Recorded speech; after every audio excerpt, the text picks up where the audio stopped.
Imagine having your army destroyed 3 times in a row by the same enemy.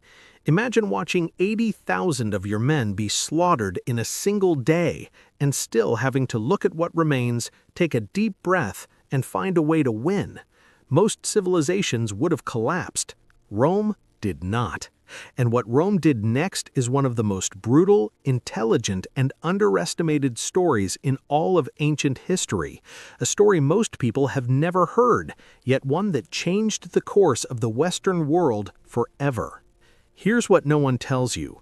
Rome did not defeat the barbarians because it had more soldiers, nor because it had stronger warriors.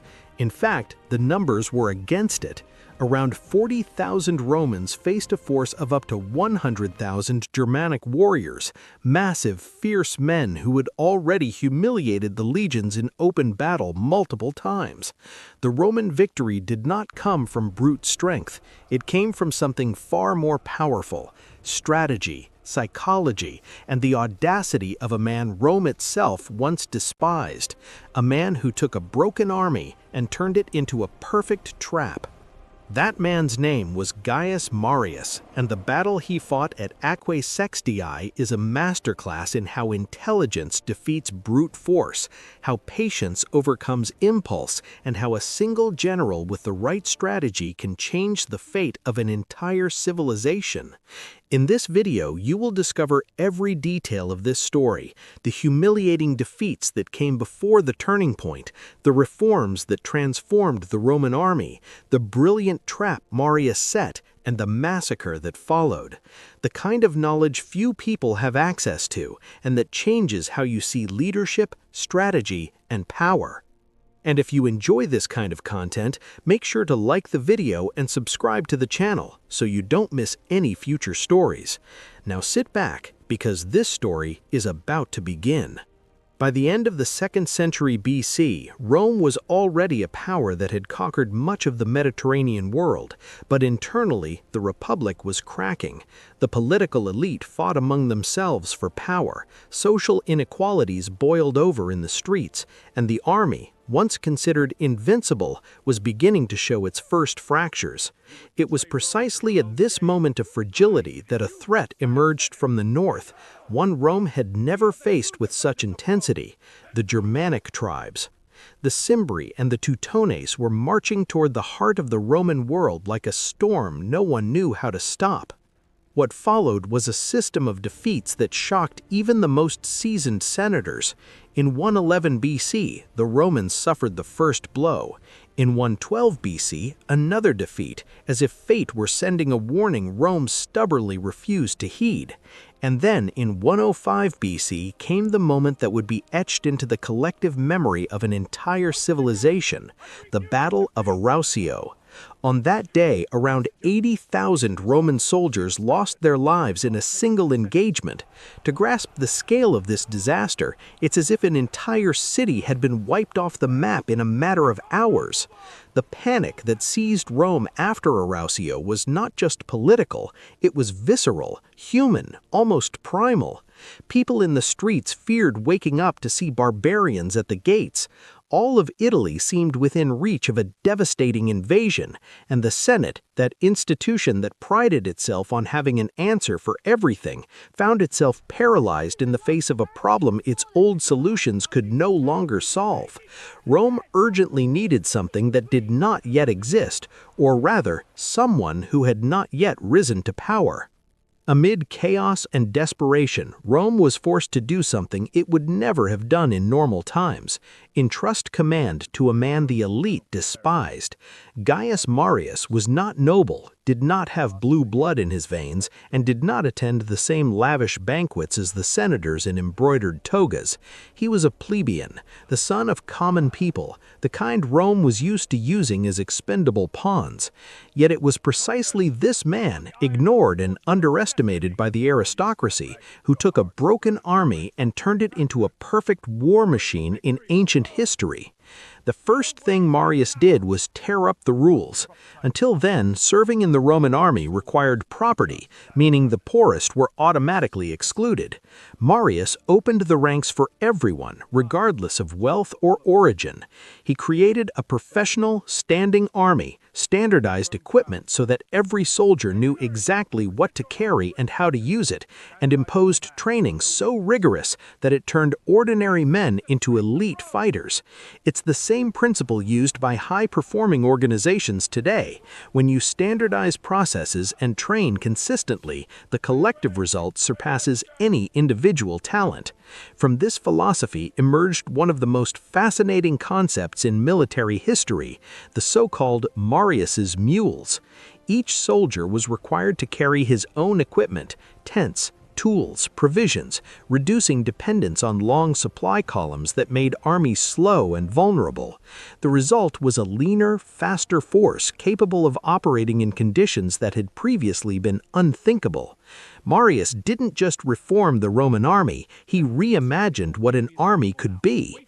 And while Rome was still trying to understand what was happening, this new army was already being put to the test.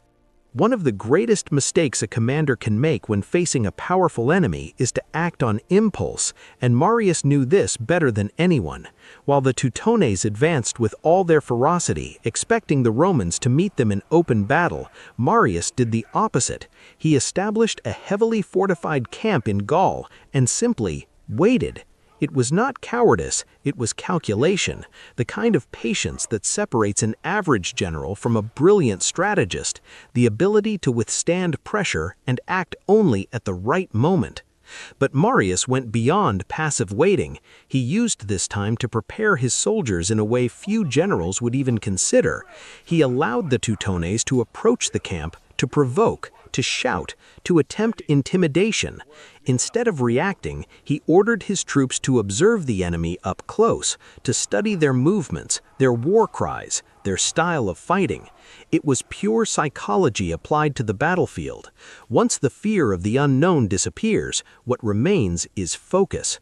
And that is exactly what Marius built within his legions, men who no longer trembled before the barbarians. The Teutones, convinced that the Romans would retreat or surrender, made a decision that would seal their fate. They ignored the camp and continued their march toward Italy.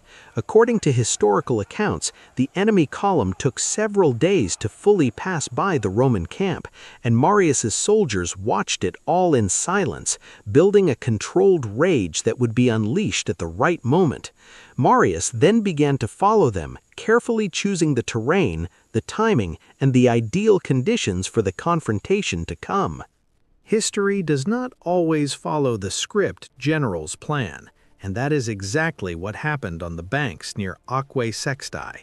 A group of Roman soldiers had left the camp in search of water when they unexpectedly encountered the Ambrones, a people allied with the Teutones who were seeking the same resource.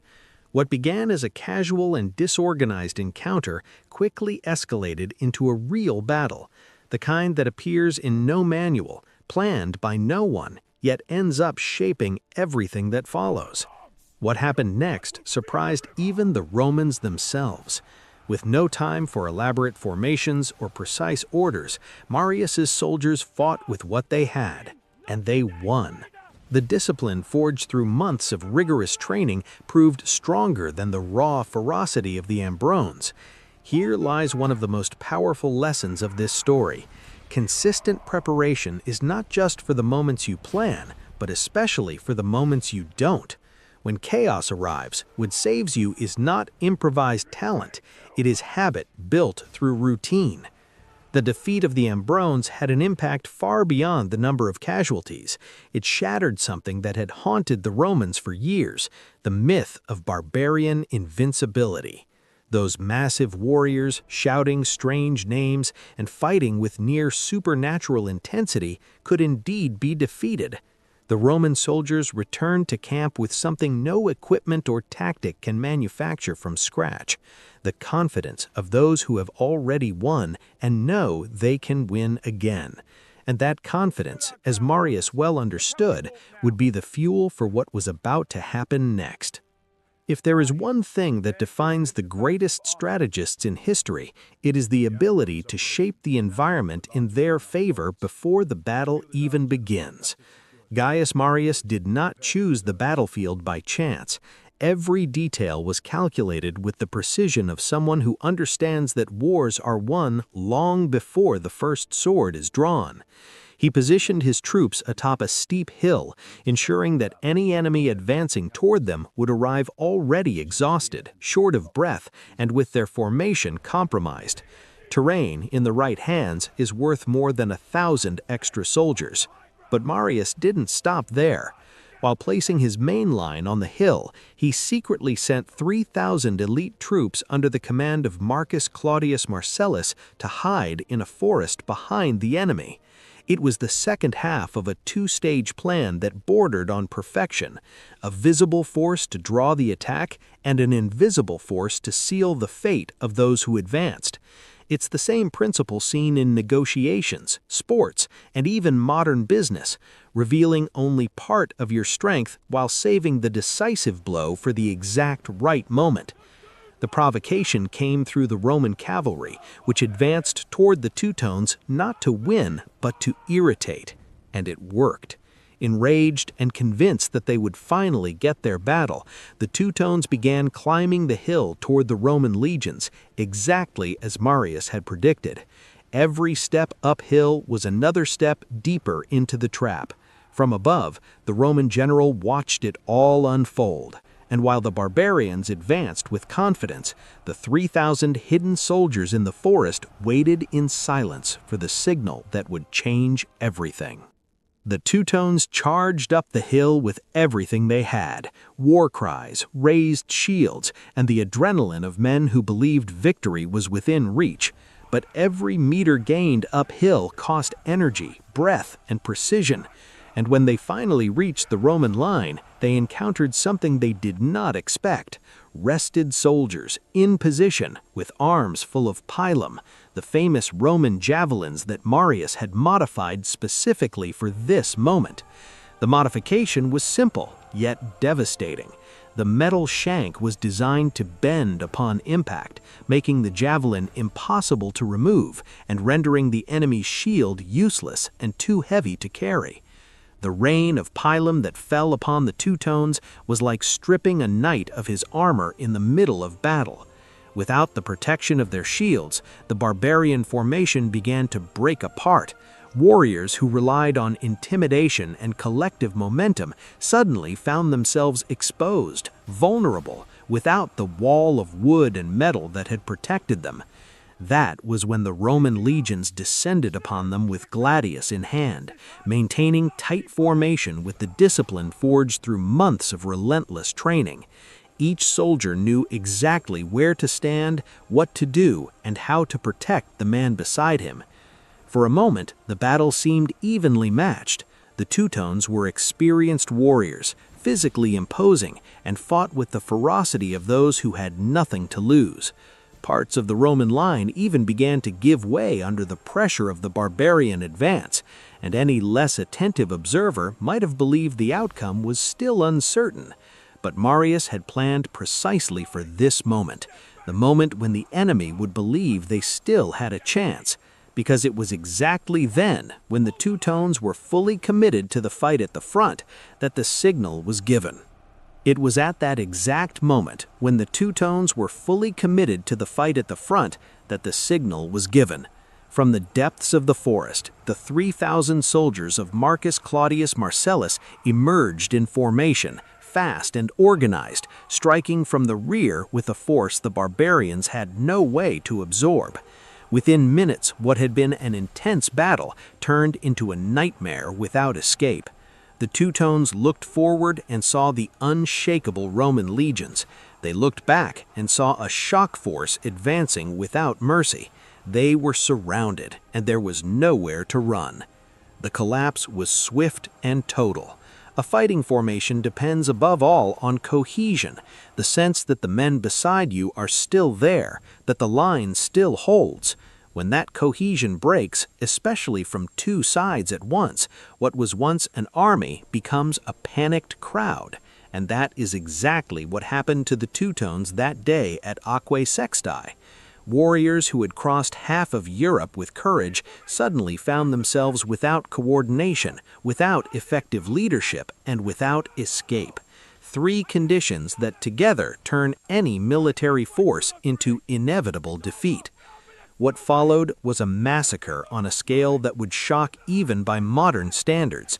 Historical estimates vary, but speak of somewhere between 90,000 and 150,000 Teutones killed or captured in a single day of battle.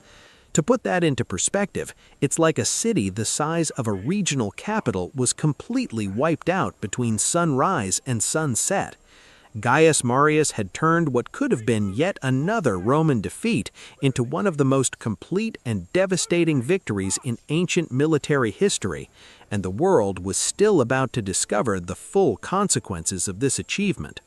Among those captured that day was the very king of the Teutones, Teutobod, a man who had marched at the head of tens of thousands of warriors, who had made Rome tremble for years, who had been seen as a force of nature impossible to contain, was now in chains, a prisoner of war of a plebeian general the Roman elite had once despised. It is hard to imagine more of a symbolic reversal than this, the living embodiment of barbarian terror reduced to a battlefield trophy by the very man no one had believed in. The victory at Aquae Sextiae was not merely military, it was political, psychological, and almost mystical for the Roman people. Rome had stared into the abyss after Arausius and survived. More than that, it had responded with a force no one expected. The Senate, the streets, the markets, everything breathed differently after the news arrived, and at the center of it all stood Gaius Marius, the man who had been ignored, underestimated, and tolerated only out of desperation, now receiving a title that very few mortals had ever earned in Roman history, the third founder of Rome. To be compared to Romulus, the mythical founder of the city, and to Marcus Furius Camillus, the general who had saved Rome from the Gauls centuries earlier, was not just an honor, it was a declaration that Marius had changed something fundamental in Roman history. And what makes it even more fascinating is that this victory, as great as it was, did not yet end the war. The Cimbri, the other major Germanic people that had terrorized Rome, were still in the field, and the final confrontation between them and Marius's legions was drawing ever closer. The victory at Aquae Sextiae had been monumental, but Gaius Marius knew the war was not over. The Cimbri, the other arm of the Germanic storm that had swept through the north for years, were still on the march, still a threat, still carrying the memory of the defeats they had inflicted on Rome years earlier. It was like winning a battle against a fire, only to discover a second front still burning on the other side of the mountain. The job was not done, and Marius was not the kind of man to celebrate too soon. In 101 BC, the two sides finally met at the Battle of Vercelli in northern Italy. Marius, now with the lessons of Aquae Sextiae embedded in every decision, once again applied the principles that had worked: discipline, strategic positioning, and the intelligent use of terrain and timing. The Cimbri fought with the characteristic bravery of Germanic peoples, but they faced an army that was no longer the same one that had fallen at Ariosio. It was a war machine tempered by battle, forged by reform, and led by a general who had learned to turn adversity into method. The defeat of the Cimbri at Vercelli was decisive. With it, the Germanic threat that had kept Rome in a state of terror for over a decade was finally ended. The frontiers could breathe again. Families who had lost sons at Ariosio could at last find some form of closure, and Rome could look north without the same fear that had paralyzed it years before. Yet what few realized in that moment of celebration was that Marius's changes had not only saved the Republic, they had planted seeds that would, over time, transform Rome forever. When the dust of battle settled and the last Germanic prisoners were led through the streets of Rome, it became clear that something had changed irreversibly, not just on the map, but within the very core of the Roman system. Marius's reforms were not merely tactical adjustments to an army in crisis. They represented a break with centuries of military tradition. The Roman army ceased to be a civic duty of property-owning citizens and became a career, a profession with training, standardized equipment, and above all, a loyalty no longer directed to the abstract republic, but to the concrete general who paid, led, and won battles. This detail, seemingly technical, carried a ticking bomb at the heart of the Republic. When a soldier owes his survival, his pay, and his identity to the general who recruited him, his loyalty follows. And when generals begin to command armies personally loyal to them rather than to institutions, the balance of power that sustained the Republic starts to shift in dangerous ways. It is no coincidence that the great civil conflicts that followed in the coming decades between Lucius Cornelius Sulla and Marius, and later between Julius Caesar and Pompey, were fought by generals who relied on armies shaped by the Marian model to compete for political power in Rome. Marius's legacy is therefore double-edged and fascinating. He saved Rome with one hand and, unintentionally, helped undermine the Republic with the other. It's the kind of irony history loves to produce, the hero whose greatest triumph carries within it the seed of profound transformation. The military reforms that defeated the Teutones and the Cimbri paved the way for Julius Caesar, for Augustus, and ultimately for the Roman Empire. Rome would never be the same again, and it all began with a plebeian ignored by the elite who decided to do things his own way. And so, after everything you've just discovered, it's worth taking a moment to let it sink in. Rome stood on the brink of total collapse, defeated, humiliated, with 80,000 men dead on the battlefield, and still found within itself the ability to completely reinvent itself, not by luck, not by chance, but through strategy, discipline, and the courage to trust a man the system had discarded. Gaius Marius did not wait for circumstances to improve, he changed the circumstances. And that, perhaps, is the greatest lesson this story has to offer to anyone facing their own moment of crisis today. Now think about it. How many times have you found yourself in a situation that seemed impossible to reverse in your work, your projects, your relationships, and let panic speak louder than strategy? How many times have you reacted on impulse when what the situation demanded was precisely the calculated patience of Marius, waiting for the right moment to strike? The history of Rome isn't just in history books, it's alive in every difficult decision you have to make. The question is, will you act like Rome did at Ariosio, or like Rome did at Aquae Sextii? And since we're talking about decisions, here's a final provocation. Do you think Rome would have survived without Marius's reforms? Can an institution save itself while insisting on following the same rules that led it to the edge of the abyss? Leave your opinion in the comments, because that's exactly the kind of discussion this channel exists for. And if this story made you think, imagine what the next ones will do. Subscribe to the channel and turn on notifications, because here, every week, there's another story from the Roman world waiting for you. See you next time.